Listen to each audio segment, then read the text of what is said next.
السلام علیکم ورحمۃ اللہ وبرکاتہ۔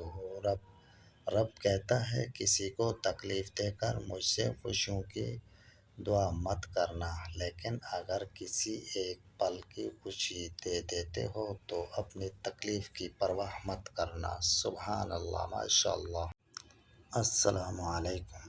اللہ پاک ہم سب کے لیے آسانیاں پیدا فرمائے، ہماری دعاؤں کو قبولیت کا شرف بخشے، ہمارے بڑوں کے درجات بلند فرمائے، ہمارے چھوٹوں کو راہ راست پر ثابت قدم رکھے، ہم سب کو اپنی پہچان کی توفیق عطا فرمائے اور ہمارا دین دنیا کامیاب فرمائے، آمین۔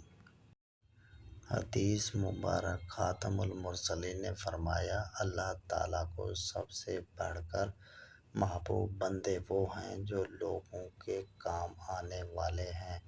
اللہ عز و جل کو سب سے زیادہ پسندیدہ عمل کسی مسلمان کو خوشی فراہم کرنا یا اس کی کوئی تکلیف دور کرنا یا اس کی بھوک مٹانا ہے۔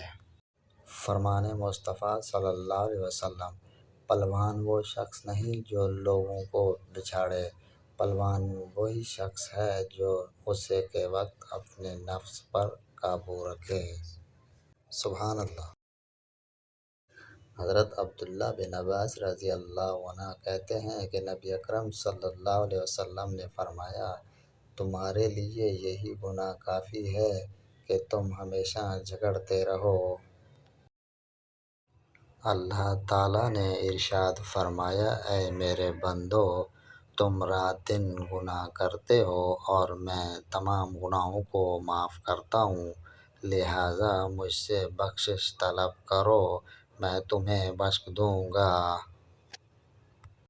شکر کی توفیق نعمت سے بڑھ کر ہے۔ حضور نبی کریم صلی اللہ علیہ وسلم نے فرمایا، جب اللہ رب العزت بندے کو کوئی نعمت عطا فرماتا ہے اور وہ بندہ اس نعمت کے ملنے پر الحمدللہ کہتا ہے تو بندے نے جو شکر ادا کیا وہ اسے ملنے والی نعمت سے افضل ہوتا ہے۔ حدیث نبی صلی اللہ علیہ وسلم، بخار کو برا نہ کہو۔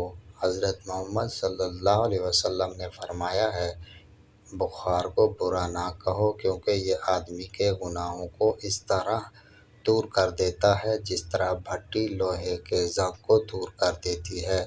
جنت میں لے جانے والے اعمال۔